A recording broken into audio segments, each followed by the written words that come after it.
I'm McKinney Smith. In 2009, while going through a divorce, I decided to jump straight into entrepreneurship. In 2012, I lost my sister and asked myself, what legacy do I want to leave behind? Since then, I've become a serial entrepreneur, helping other women publish their books, produce their podcasts, and reach their big goals to walk in their greatness. I realized the importance of sharing our stories of resilience and how it can be another's guide to walk in a manner worthy of their calling. We are blessed to be a blessing, so get ready to be blessed with an inspiring testimony.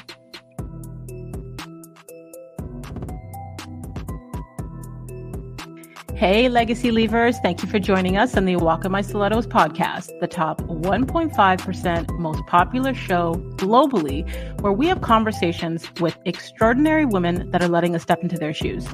I help women to own their voices to create impact, prosperity, and legacy.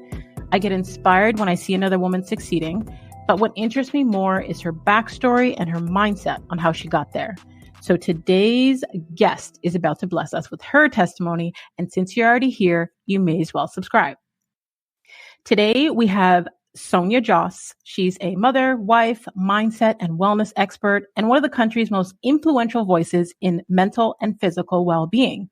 Sonia has been imparting her honest and groundbreaking approach to mind and body as a speaker, educator, author, and advocate for over a decade. She is consistently ranked one of Canada's top health influencers. She's also a certified personal trainer and a renowned media expert, having appeared in VOGUE India, Huffington Post, National Post, Breakfast Television, Global Morning, and much, much more. And she's been named one of Canada's top power women by OptiMYz magazine. Please welcome to the show, Sonia Jhas. Oh, thank you so much. Oh my God, that was like very overwhelming. It's like most of the time I'm just running around after my children and they're just like, Mom, I need milk. And so that was lovely. Thank you for reminding me that I've like done some things and that I'm just like not failing at life in the current moment. You are absolutely welcome. And I just want to start by saying you are more than enough. I feel like, especially when you're an entrepreneur and you're a mom and you feel like most of your day does consist of like managing, little people, and sometimes big people. It's like just being reminded, of our contribution to this world. That it's who you are, what you've done. Yeah, it's always nice to get that little reminder as the juggle is real and the struggle is real. It's all very real. And so, that was a lovely little start to our conversation. Thank you. The struggle is definitely real. So first off, I just want to thank you for agreeing to come on and share your story with us. I was looking at, so both of us were, I guess we had spreads in the Revolution Her most recent issue of the magazine. And I was flipping through and I thought, who is this beautiful brown woman? And I thought, like, you can just see your inner beauty, like your outer beauty is obvious, but your inner beauty just shines through the page. And I was like, I need to know her. I need to have her on the podcast. She needs to be my new bestie because she's talking about mindset too. So thank you for saying yes. Oh, likewise. I mean, in just, being asked to be on the podcast, it was like such an honor. And then to sort of really dive into what it is that you do and the impact that you're having and how successful this podcast is. Like, even in your intro where you're like, I just get inspired when I see other women, doing amazing things. I was like getting goosebumps being like, oh my God, like look at what she's done and what she's created. It's amazing to see the impact. So really the honor is mine to be on the podcast. And I'm excited for our conversation today. I feel like, we've both got convoluted, evolving stories that hopefully will, give people some things to chew on and some nuggets that they can walk away with because, as I said, the struggle is real. Most definitely. And I'm excited to, learn more about your story and talk about where you are presently. But before we do that, I love to ask as an icebreaker question because, as kids, we have these vivid imaginations of who we want to be and what we want to do when we grow up before society starts to limit us and, change our conditioning of what we become. Right. I would love to know. I was going to say, I would love to know, what you wanted to be as a little girl, but I would actually be more interested in what you were like as a teenager. Oh, oh my gosh. Wow. You're going to be like, oh my gosh, I should have started with a different question. She hijacked the conversation for the next hour because they're both interesting conversations. Let's go with the one that you want to anchor on, which is what I was like as a teenager. And actually, interestingly enough, I think this direction that we're headed in is in a way going to sort of tackle the first question as well, which is like, what did I want to be when I was growing up? Mm-hmm. I grew up with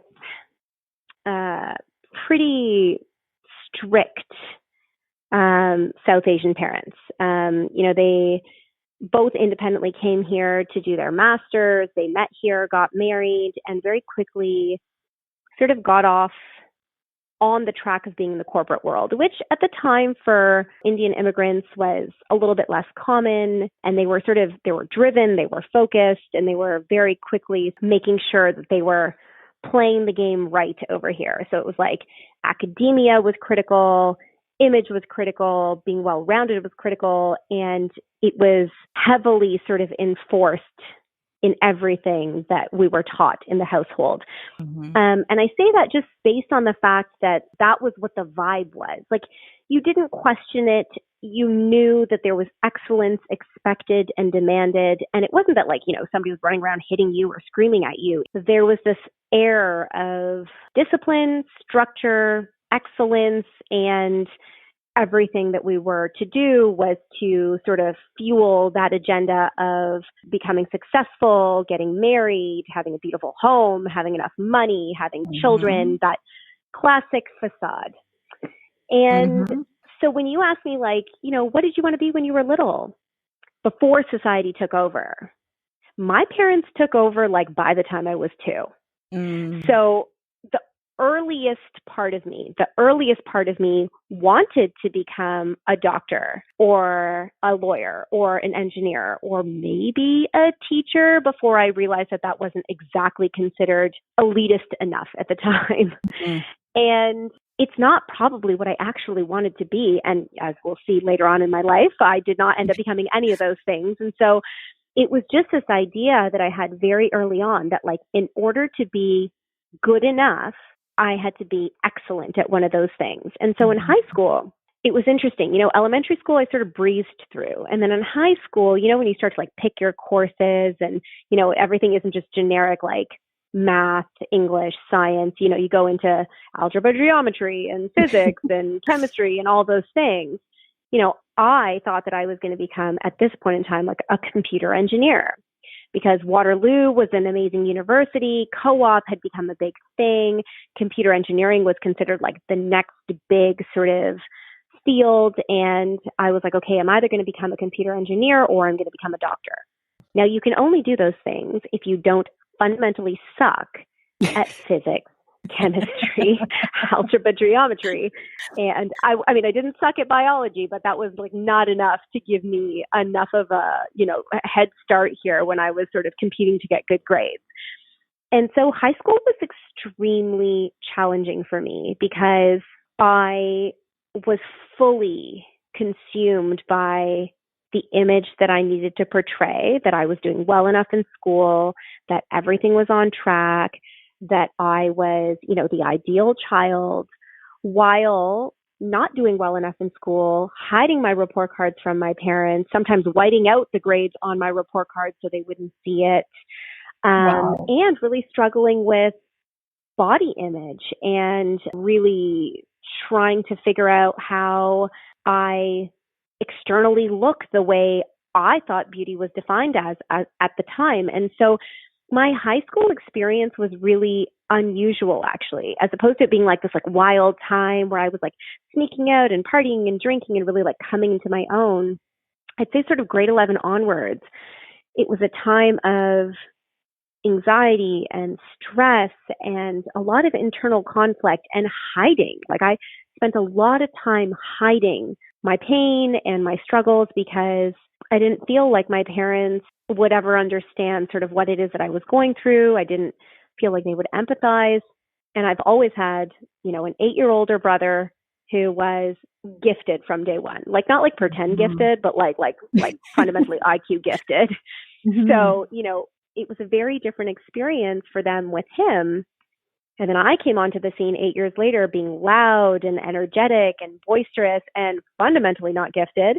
And I felt like I didn't stack up, and yet I didn't have the courage or the bravery to bring my authentic self into the mix in my family growing up. And to be honest, I don't even think I knew that there was an authentic self somewhere in there. I think I had bought into the narrative so early on that to me, it was this evaluation criteria that I needed to satisfy, that I really believed I should satisfy, and that I was constantly not measuring up to. And so you lead into teenage hormones and teenage angst and having crushes on boys, and then this major sort of secret that I was keeping from my parents, or felt like I was keeping from my parents, that I'm not doing well enough, I'm not okay.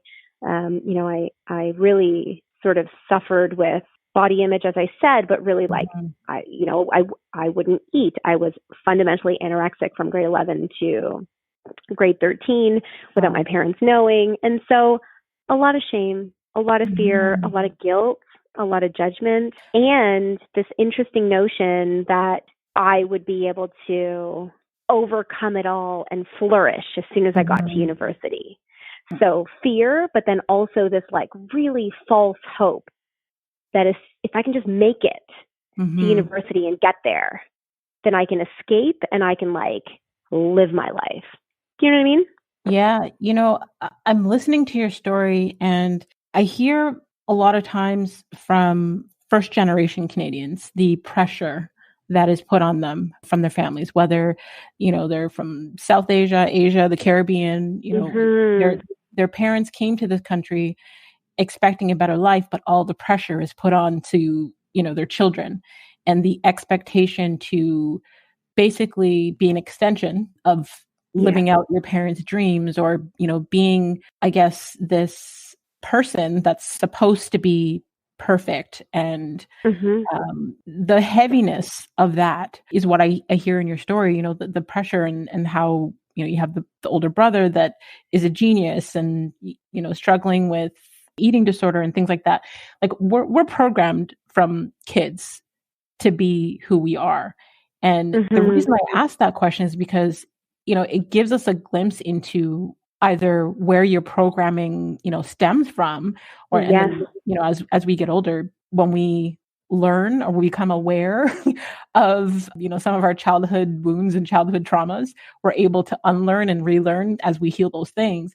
But I find it very fascinating to hear the stories of, what you wanted to be as a child, or what you were like as a child, or what your upbringing was like as a child, because looking at who you are today, and I by no means want to even create a vision, or I guess make it seem that I know what your life is like, because I know, actually as an entrepreneur, what we see online, people may idolize or, look up to, or any of those things, and not realize that you're still a human being at home. Like you still go through all those, life struggles. But just seeing the successes that you've been able to have. And, I listened to your TED Talk, and I thought, this is the type of life that I want to learn more about, because you were, someone who called off the wedding 2 weeks before, and you quit your job to become an entrepreneur, and you cut off all your long Indian hair. And I thought, I'm a rebel at heart. So I was like, this is my kind of girl. The journey to becoming Sonia, you know what I mean? Yes. Oh, and the journey, I just got goosebumps. It's like, the journey to becoming Sonia, it's like, gosh, somewhere along the way, you realize the journey never ends, right? That there is no arrival. And, when you're building a business that is based upon so much of who you are and your journey that continues, I'll just say it's a really wild ride, right? Because there's no destination and it's all up to you. And it really involves you staying connected. And for someone, as I alluded to, who was so disconnected from my authentic self, from who I really am, from knowing what matters to me, from even just knowing how I feel, right? To even just be connected to my feelings and to acknowledge them as valid. Yes. Wow, what a journey it has been to even be able to get to the point now where I am able to tune in and acknowledge and feel, and yet even now, right? It's like that programming that you mentioned, that underpinning that we have from us growing up. It's like, God, it just shows up time and time and time and time again at every layer of the journey. And then it's like, oh, you've done one modality of therapy. Now let's connect you to your body. Let's go to shamanic therapy. And then you're like, trapped emotions everywhere. It's all, and you keep breaking apart and you keep rebuilding, and it's all so messy, which is the stuff that, as you said, no one gets to see on social media or there. I do my best to at least try and give glimpses here and there. But when you're in the vortex yourself, it's so difficult to package the vortex. Yeah. And so, yes, it is rebellion. It is connection. It is all of that stuff where it's like, how do you continue the path to unlayering and getting to know who you really are? Yeah. And, I'm just like, it's so bad. It's so bad, but it's so good. And I will never choose anything else. I agree. It's like so bad. So I always say, like, change is very uncomfortable at first, messy in the middle, but beautiful in the end. And I don't remember where I got that from, but I feel like I love it. Own it. Just own it. I like that it's yours. To me, it's yours. So now let's get to the present. So give us the Coles Notes version of how you got to where you are today, becoming a mindset and wellness expert. It's a great question. And you did allude to some like rather large nuggets, a la calling off the wedding, quitting the corporate world, shaving off my head, all that sort of stuff. So yes, there were some big moments. And if we come back to it, I think calling off the wedding was probably the largest reclaiming I probably could have gone through at the time, considering I was 22, because I had bought into the entire vision so hard that I was not only willing to date the guy, I was willing to get engaged to the guy, I was willing to be unhappy with the guy, and I was willing to think that that was the price that you pay to then end up where the happy people live. And to finally have this epiphany moment where, suddenly you're like, stop the car. And you realize like you can't stop the car to mobilize the families and to shatter everybody's dreams was something that I really didn't want to do. And I felt a tremendous amount of fear and guilt and shame around. And yet there was something within at the time that was like, you have to escape. You have to get out and you have to burn it all down.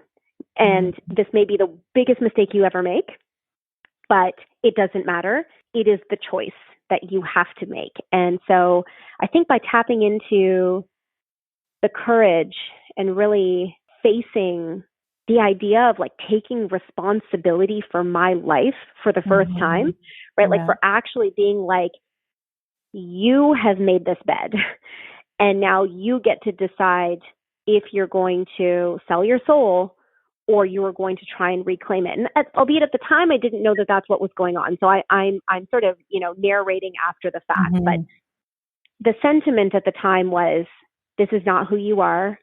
You have to get out. Who knows what's on the other side? You'll figure it out.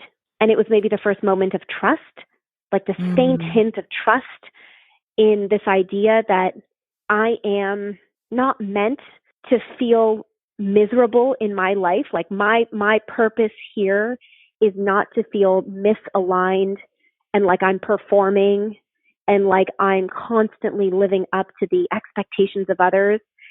And, by calling off the wedding, I think I inadvertently started the spiral towards this deep pull to get to know the real Sonia. And so through that came landed the super high paying executive corporate career right out of university, and then acknowledged, day after day for the 2 years or 3 years that like, I don't feel good. I don't know what I'm supposed to do about that, but I don't feel good. And is this really all there is for me? You know, at the time I at that point was married to my now husband, and, you know, I bought a penthouse downtown Toronto, was making a boatload of money, all the things that I thought I wanted, I had. And every day woke up just empty and longing for a feeling that I couldn't find. And it was like I had everything I thought I wanted. So like, where was the emptiness coming from? And it was actually through that exploration and, of course, getting an MBA along the way, because like, when is higher education not the answer to emptiness? So yes, got an executive MBA along the way. And then it was like, look, there's like no obvious next steps. You know, I'm not going to go and get my PhD for no reason. I don't have an obvious next career step. I had already sort of achieved quite a bit, and was like, you know what? Now is the time for me to make peace with my body. Because as I mentioned, you know, starting in high school, it was very turbulent for me, right? Like, I wanted to be a size 0. I was committed to being a size 0. And I started these waves of punishment where I would deprive myself of food, you know, really shrink down to a very petite size, love it, and then rebound, of course, because, you know, how long can you starve for yourself? I'd, you know, rebound. I'd end up on the other side of the pendulum. I would cope with food. I would binge. I would emotionally eat. And then I would like commit that I would like fix myself, and that I'd get back on the wagon, and that this time would be different. And that yo-yo continued for years. It continued from high school all the way to when I was done university, and it was you know, more classic anorexia for a while. I was bulimic in university, and coming out of university again, I had this like notion that I could just fix myself, and I mean, not surprisingly, couldn't just snap my fingers with the husband and the home and the thing and be like, wow, suddenly I like feel so good from the inside out. And so when I didn't have any obvious next steps, I was like, it's time to make peace here. You cannot be looking in the mirror every day, picking apart your body, you know, doing 2 hours of fasted cardio, or eating, you know, 2 bags of chips to the point that you feel sick. This volatility is eating you alive. Exactly. And so I decided to go and rehabilitate essentially my relationship with food and with fitness, and not to do it in a way that like suddenly I had this deadline like I always did, right? Like, it's like, oh, a wedding is in a month. I got to like shrink down and be, you know, small enough to fit into this dress. This was the first time that I had abandoned the timeline and been like, just relearn the fundamentals of fitness and nutrition, reconnect, see what feels good.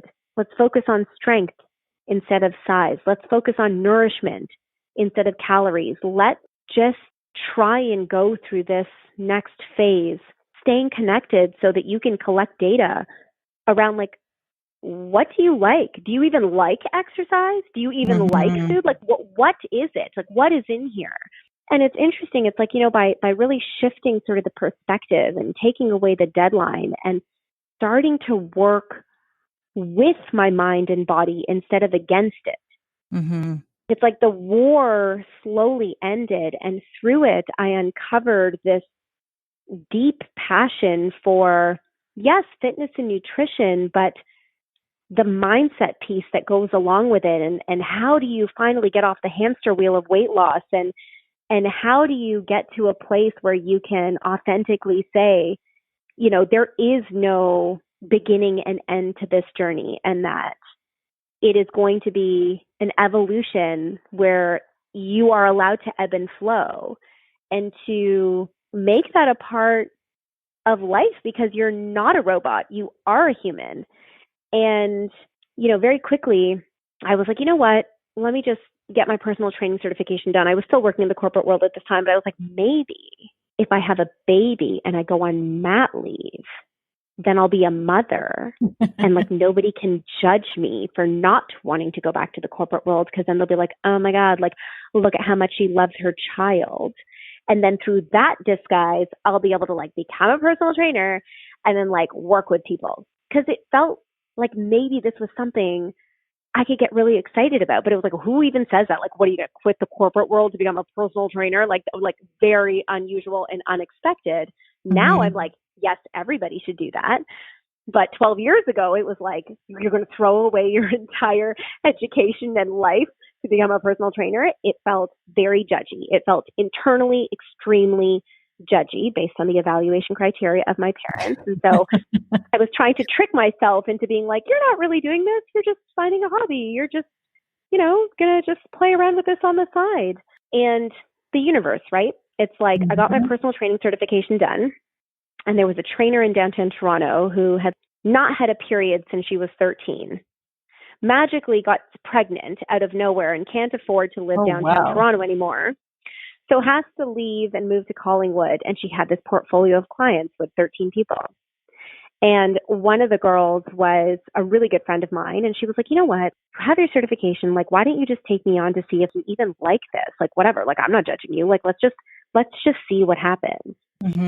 And so I took her on and, had a client in the morning and then would like switch gears and do my like corporate job throughout the day. And then would, sort of go to bed and do that, a few times a week. And then one client turned into 3 clients, turned into 5 clients, turned into all 13 clients. And pretty soon I was waking up at 4:00 in the morning, training until 9, doing my job until 6, training until 10, finishing the job and all the work that I maybe didn't get to until midnight, and then doing it all over again. And it was, yes, exhausting, but it was so invigorating because I could feel the contrast, right? I could feel what it was like to come alive between 4 and 8 in the morning. And then to slowly die a slow and painful death throughout the day in my corporate world. And then to be so excited to come back to work with clients again in the evening. And very quickly, I was making enough money through the training that the excuse that I had given myself, which was, well, at the time I was a breadwinner because my husband was in residency, like, how are you going to afford the mortgage? Like, you are the one responsible for the finances. That excuse had suddenly gone out the window because, as I was doing well and taking on more clients, I was able to increase my rate. And suddenly, again, it was like the stories you've been telling yourself don't hold any weight or truth anymore. So now, what are you going to do about it? Are you going to take the leap? Are you going to take the plunge? You can't deny the feelings you're having. So now either you stay scared and you pretend that your parents are still in charge and that, this is the life you've been forced to lead, or you decide to change the evaluation criteria. You give yourself a year, quit your job, see what happens. If it doesn't work out, go back to the corporate world. Nothing's happening to your education. And so I took the leap, just like I called off the wedding. And very quickly, I created like a cute little website. And then it was, the time of Facebook, God, so ancient, the time of Facebook. So I released, a page on Facebook with, my handle, and was like, I'll just like share content and see like what this is about. And I was really trying to use it as, again, data collection, because being an Indian girl in the health and wellness space felt really unusual and risky because frankly, brown people are not born and raised to revel at anybody's biceps, right? Like nobody's looking at Indian muscular girls being like, oh, wow, that's considered beautiful and aesthetically appealing. So, and then I also had short hair, and I was like, this is either not going to work because the South Asian community is going to be, what is this? And I'm going to be too brown for the non-South Asian community, and they're going to be like, what is this? Or I am going to weirdly be this strange intersection of, the shift that people are looking to see for themselves. They just don't really have someone there identifying to them that it's doable. And so it was interesting. I remember, when I first got into Facebook, I was like, oh, if by the end of the first year I have 1,000 followers, like that's evidence that I'm doing the right thing. And then we'll like see where to go from there. And I think by the end of the first year, I had 250,000 followers. And it was very clear to me that I didn't know where I was going, Mm-hmm. but I was on to something. Yeah.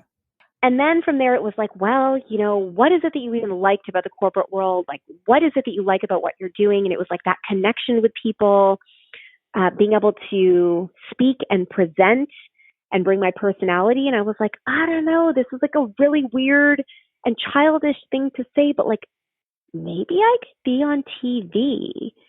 And again, like with all of that self-judgment, I was like, okay, so then how do I get on TV? And hired a PR firm, got my first couple of segments, did really well, and was like, okay, yeah, there's something here. And Mm-hmm. to make a very long story short, it was like, that stage that was set sort of really allowed me to see that like this is something worth exploring, it's worth pursuing, and don't box it in to some sort of formula that you have to continue to square peg round hole. Let it evolve, see where it goes. And from there it was like, okay, from TV it was like, but I really I want more than 5-minute tidbit segments. It's not enough. It's not enough of an impact. It's not enough of my sharing. I want to be more authentic and real than that. And so then it was like, okay, I want to be a speaker. And it's like, okay, how do you become a speaker? So it was like, go and figure that journey out. And then from there, it's like, okay, I need a book. And then it's like, go figure that journey out. And then it's like, okay, wait, turns out you're infertile, must have child somewhere along the way, go through that process, come out of, that journey with the baby, go through postpartum depression, and are like, the whole system broke again, right? And it's like, who do you want to be? And then it's like at every phase since then, it's like, who do you want to be? How do you maintain that touchstone to like the core of who you are so that you can keep pushing and working and striving, but without falling into the race and the chase and that natural instinct that I have, right? Which is like, how do I become the most successful and the most amazing overnight so that I can be like, I did it, and then I can just like feel good. And every day is that reminder, with the TED Talk, with all of these successes, it's like along the way you think, when I land my first cover of the magazine, like that's going to do it. Or like when I land my first TV segment, that's going to do it. Or when I have my first keynote talk that I'm, really getting paid handsomely for, that's going to do it. Or when I land my first TED Talk, that's going to do it. And every step of the way, you're like, there's no destination that's going to do it. Every day has to be the choice to live in alignment and to cultivate your authenticity and cultivate that joy and to stay connected. And in that will come these other things. But there are no other things that are going to finally make you feel good enough or finally make you feel worthy or finally make you feel like you made your parents proud or finally made you feel like you made yourself proud. And so that is the present day, right? The present day is, yes, fine, I've got a book coming out, I've got a podcast, I've got the TED Talk, all of those things that need to be a part of the ecosystem when you're trying to be an entrepreneur and trying to figure out your impact in the world and the best ways to deliver that impact. But the real journey is like, how do I continue to battle the narratives and unlayer and dig deeper and fine tune so that all of these things that I'm doing are for impact and meaning as opposed to the external validation that not only was I like born and raised desperate for, but then we like landed ourselves in social media. Like, what is that? I'm about to swear, so I'm going to not. But what is that? What, that's like takes Indian upbringing and then amplifies it to, a whole other level where if you're someone that craves external validation, well, here is your playground and you can be in that vortex as deep as you want to go, hoping that someone will like you enough. There's so much in your story there that like there were so many different gems, and I obviously won't be able to like recap them all. But I wanted to start with, when you decided to, leave your corporate career and to follow your passion in the beginning, where you said, you'll figure it out. You had faith, basically. You allowed trust to lead you because you were feeling misaligned in the corporate world. And, Yes. I hear from so many women, and it's usually majority of the women that even come to me for coaching, is they're in these careers because that's what their parents wanted them to do or society expected them to do, but it's not what they wanted to do. Yes. So it felt completely out of alignment. But in that, I guess, that space of you feeling misaligned, and, you said you had eating disorders and were doing all these things, but when you decided to make peace, to rehabilitate, to take your, I guess, when it came to the eating disorders and you having to lose weight for things, it was more performative. So it was like on the, the outside surface of change.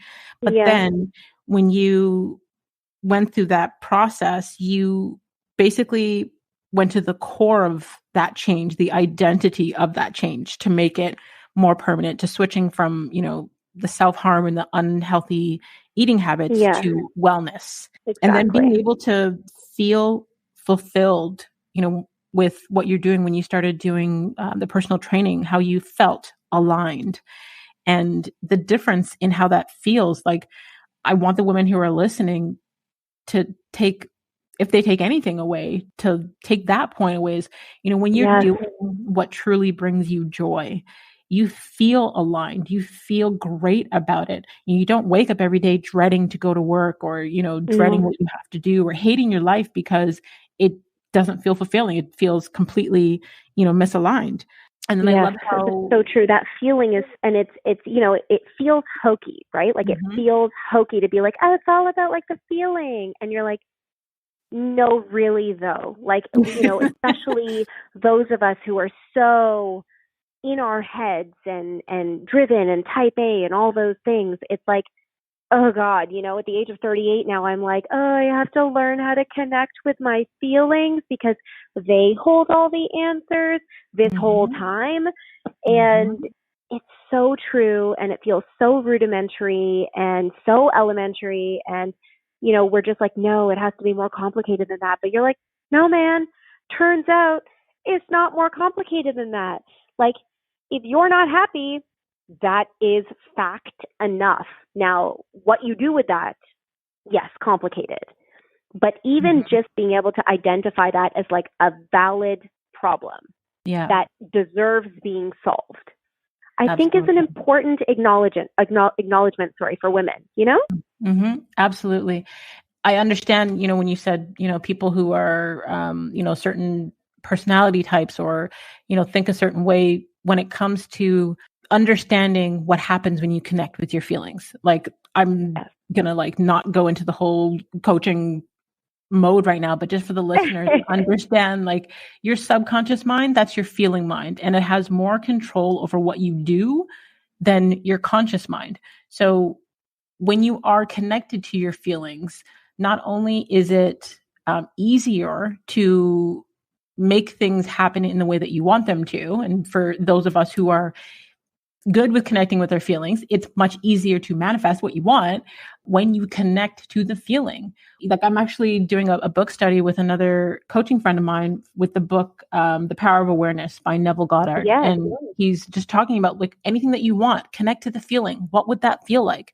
Those are faster ways to not only get what you want, get to where you want to go. Exactly. And to feel aligned, and to, get to the truth of who you are and what your desires are. But I love how you also even created your own lane by being authentic. Because when you said, with the brown community, you felt like you weren't quite within what they would be looking for, because, whether it be they're maybe covered in modest wear and not really into, working out and those things, or for, the non-South Asians, you being able to be your true authentic self and growing that way. I think that's another thing for the listeners to take away, because sometimes people who are, looking to whether become an entrepreneur, or they are an entrepreneur, they're looking at what everyone else is doing and trying to copy or mimic.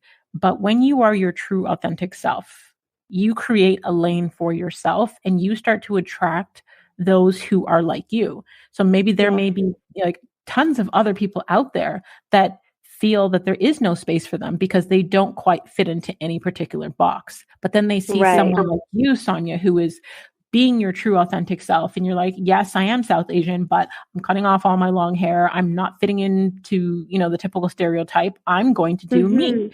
So you attract more people that resonate with that. And that's how you create community. Yes, exactly. And, it feels difficult, right? Like, even, years into this journey, even now, it's like the feeling that it's all so saturated and where do I fit? Yeah. Still comes up time and time again, right? Like, it is about sort of taking that first step, but then that step comes back every month, every week, every year, on this journey to be like, yeah, but like, where do I fit? And I think normalizing that is also important. Yes. It's about being your authentic self. It's about knowing that showing up as who you are is going to bring value to those that you need to connect with, but then also recognizing that like, that's not a finite feeling. And your authentic self is also going to evolve based on where your life goes and what happens and the unlayering that continues to go on. And so it's like you want the feeling and you also have to be okay with the uncertainty along the way because it's convoluted. It's not straightforward and it's worth it, right? It's like, it's both. It's both. It's not straightforward. It's not linear. It involves that connection to yourself and it's absolutely worth it because, I mean, entrepreneurship is messy, but man, it'll force you to look all of your subconscious beliefs in the face, whether you want to or not. Let me tell you that. Agreed 1000%. I became a full-time entrepreneur in 2009.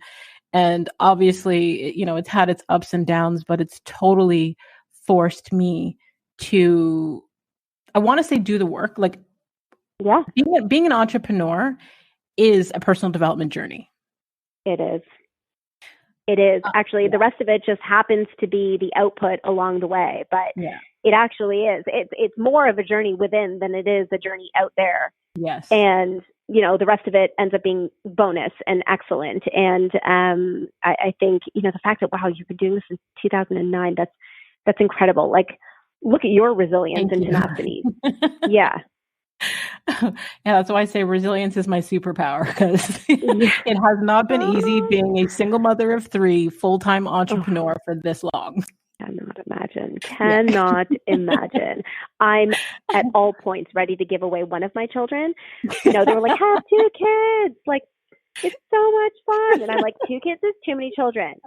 1 child, that makes sense. 2 children, I may as well have 10 children now. Like, what were people thinking? And then to know that you have 3, I'm like, wow, I salute you. I don't know how you're doing it.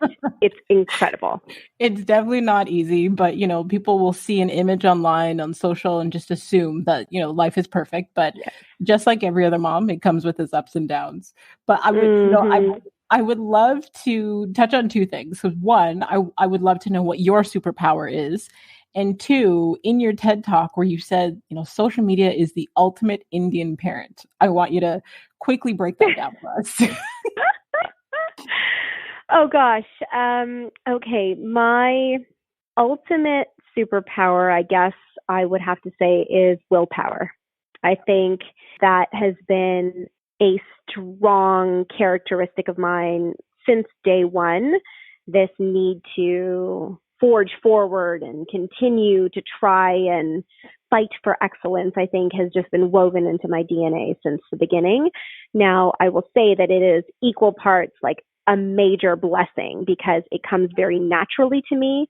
That ability to persevere and be resilient and push through and tap into that willpower is very natural for me. However, with that comes the ability to override a lot of other characteristics, emotions, feelings, thoughts, that make me a human being and not a robot. Mm-hmm. And so I say that it's a superpower, but with all superpowers, there's like, the double-edged sword. And for me, It's like that is the piece that I continue to work on reconciling. It's like, how do I keep it as my secret weapon without bulldozing my existence along the way? Because everything's fine. I'm fine. I'm moving forward. It's fine. Everything's fine. If everything is always fine and you're always forging forward, then when are you honoring the other stuff, right? When are you honoring the not good stuff, the feelings, the fatigue, the pain, all of that? And so much yes, and also work in progress, which is essentially the theme of everything I've said today, apparently. Like, it's so amazing. And also it's so hard. We are always under construction. We're ever evolving, right? What's not growing is dying. So exactly. You got it. Okay, now as far as social media is the ultimate Indian parent, that was one of those really strange statements that came out through sort of like a deep dive that I was having with my speakers coach. And, we were talking about the fact that so much of what I want to say is just the very basic platitude, which is like, just do you. And just doing you doesn't lend itself well to a 15-minute TED Talk. So we were trying to be like, okay, but what part of that? What part of this platitude do I have experience with, and how has my insight really come about? And we were talking about my experience in social media and, taking several social media hiatuses because I was really getting sucked into the vortex and the narrative and then sort of stepping away and coming to the place where I'm at now, where I'm just like, I don't get swallowed by it anymore. I've got very clear evaluation criteria for myself. I found healthier ways to engage, and I feel aligned and in harmony. And so as we were thinking about that, one of the things that I said loosely was like, yeah, because I've been training for this my entire life, as in the evaluation criteria that's not my own, the persona of perfection, the excellence, the curated image, all that sort of stuff. I mean, I had been doing that since I was 3. And so in some ways, it made social media so natural. And in some ways, I was like, whoa, I don't do this anymore, though. And so now how do I find a way to be here in this world? And as we were talking, we were actually sort of joking. I was like, yeah, because social media is literally the ultimate Indian parent. It's like, take my 2 parents and now multiply it by 1 billion. And here's all the parents just ready with their evaluation criteria to judge if you are satisfying it or not. And it was such a silly statement. And in that moment, we both were like, this is weird, but we like it.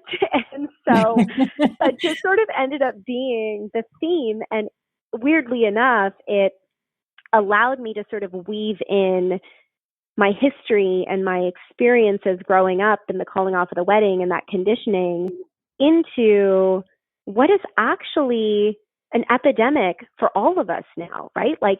We are all, I was in it from the beginning, sure, but we're all in it now, chasing the destination, living for the image, selling ourselves out just so that we can grow the followers, do the things, show the people we're good enough. And I think, I took 25 years to begin the unlayering to decide that it's not worth it and that I really do want to live for me.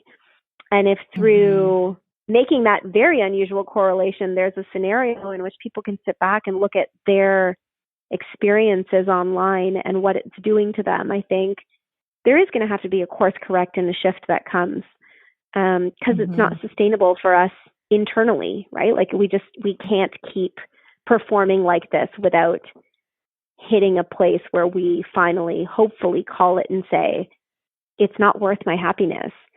And so I hope that, as weird as the message is, I'm hoping that somewhere through the stories and the little jokes, there is some depth that people can take away. Wow. Thank you so much, Sonia, for just sharing all of your truths and your gems with us today. I truly, truly appreciate you. And I feel like there are so many other questions I wanted to ask you. And I'm like, okay, so I definitely have to have you back on for part 2. I would love to be back on. And likewise, I think you and I are just going to have to be like besties offline as well, so that we can like dig into each other's stories. There's so much here that I would love to know as well. And so I look forward to continuing the conversation. And it was such a pleasure. And I've said it before, but let me say it again. I just admire what you're doing so much and the impact that you're having. And like, look at this amazing creation that you have given to the world. I think it's incredible and very inspiring for all of us, no matter where we're at in our own journeys. Thank you so, so much. That means so much to me. And, if there's anything that I could do to support what you're doing or be of value to, I would be more than happy to. We're definitely going to be new besties. Yes. To all you legacy leavers out there, until next time, subscribe on all platforms. Don't forget to rate the show and leave us a review on Apple Podcasts. And I just want to thank each and every single one of you that continues to listen each week to help the show rank globally in the top 1.5%. That's out of over 2.8 million podcasts. Feel free to join the community of legacy leavers, and you can sign up for our weekly newsletter at walkinmystilettos.com and receive a free copy of the gratitude journal. Or you can grab any one of my books available on major online bookstores.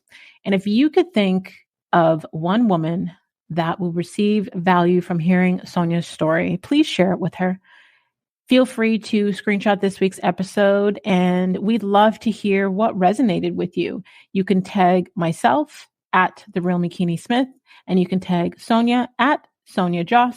That's SoniaJhas.